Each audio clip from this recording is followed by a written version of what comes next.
Hello everyone, welcome to my channel the learning era. इस video में मैं explain करूँगी क्लास 9th की टेक्स्ट बुक बिहाइव का जो चैप्टर सेकंड है द साउंड ऑफ म्यूज़िक के फर्स्ट पार्ट की समरी।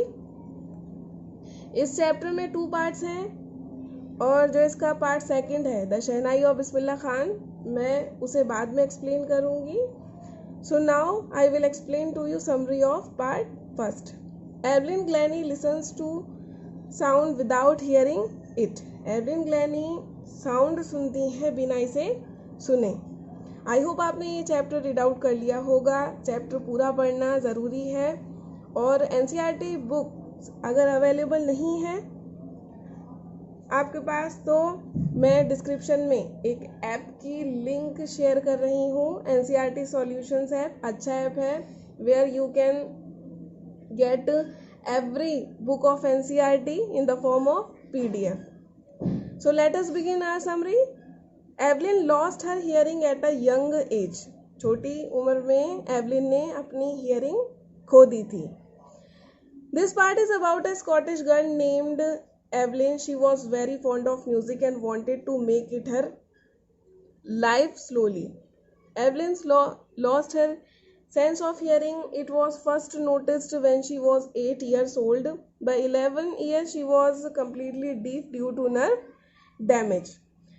ये पार्ट है एक स्कॉटिश गर्ल के बारे में जिनका नाम क्या है, एवलिन, जिनको म्यूज़िक बहुत पसंद था और वो धीरे धीरे इसको अपनी लाइफ बनाना चाहती थी। एवलिन ने अपनी सुनने की शक्ति को खो दिया था और पहली बार ये नोटिस कब किया गया, जब वो 8 साल की थी। 11 साल की उम्र में उन्होंने पूरी तरीके से अपनी सुनने की शक्ति, मतलब वो पूरी तरीके से डीफ हो गई थी। किस वजह से? नर्व डैमेज होने की वजह से।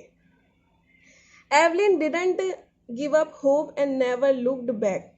एवलिन ने उम्मीद नहीं खोई और उन्होंने कभी पीछे मुड़कर नहीं देखा। She was determined to lead a normal life and pursue her interest in music. उन्होंने निश्चय कर लिया था कि वो नॉर्मल लाइफ जिएंगी और वो जो उनका इंटरेस्ट था म्यूज़िक में तो उसे साकार करेंगी। One day she noticed a girl playing a xylophone and decided that she wanted to play it too. Most of the teachers discouraged her but percussionist, a person who plays tabla or drum, Ron Forbes, encouraged her. He began by tuning 2 large drums to different notes. Evelyn could feel the different notes of the drum in her body. एक दिन उसने देखा कि एक लड़की xylophone बजा रही थी तो उन्होंने भी डिसाइड करा उसे बजाने का। ज़्यादातर टीचर्स उनको डिस्करेज किया करते थे, लेकिन एक परक्यूशनिस्ट कौन होते हैं? वो पर्सन जो तबला या फिर ड्रम बजाता है।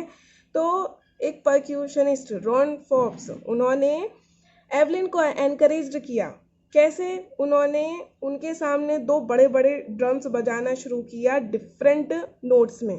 एवलिन जो है इन डिफरेंट नोट्स को अपनी बॉडी में फील कर सकती थी।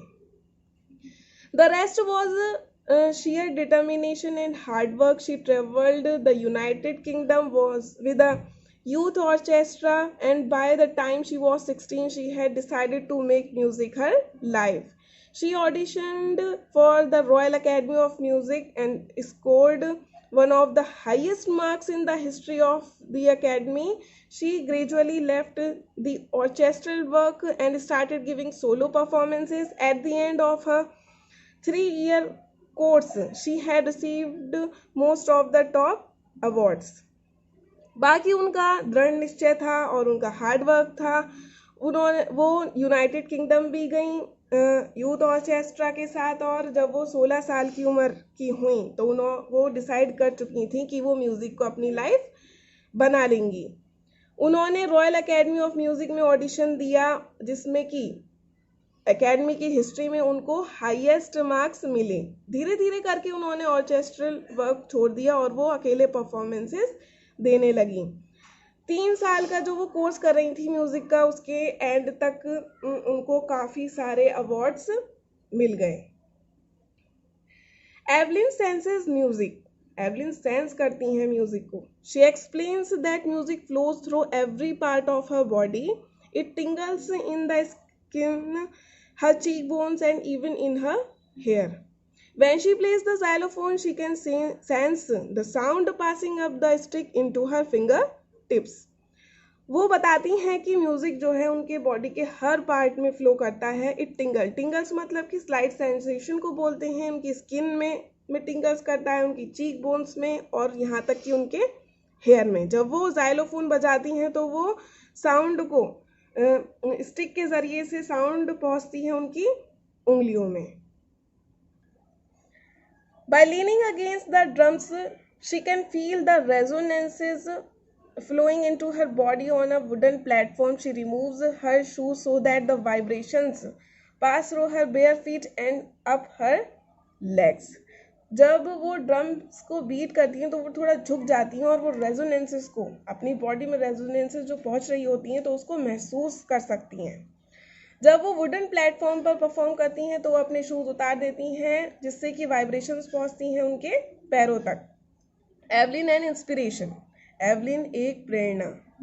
Evelyn is a perfect example that disability cannot stop a person to achieve if he or she is determined and works hard towards it.